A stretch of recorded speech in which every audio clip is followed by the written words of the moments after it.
फलप्रदायिनि मञ्जुळभाषिणि वेदनुते पङ्कजवासिनि देवसुपूजित सद्गुणवर्षिणि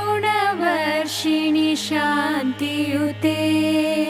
जय जय हे मधुसूदन कामिनि आदिलक्ष्मी सदा पालय माम् अयि कलिकल्मषनाशिनि कामिनि वैदिकरूपिणि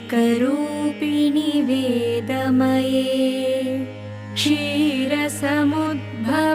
मङ्गलरूपिणि मन्त्रनिवासिनि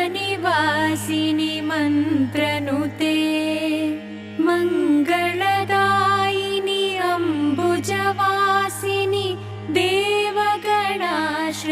देवगणाश्रितपादयुते जय जय हे मधुसूदन कामिनि धान्यलक्ष्मी सदा पालय माम् जय वरवर्षिणि वैष्णवि भार्गवि मन्त्रस्वरूपिणि मन्त्रमये सुरगणपूजित शीघ्रफलप्रद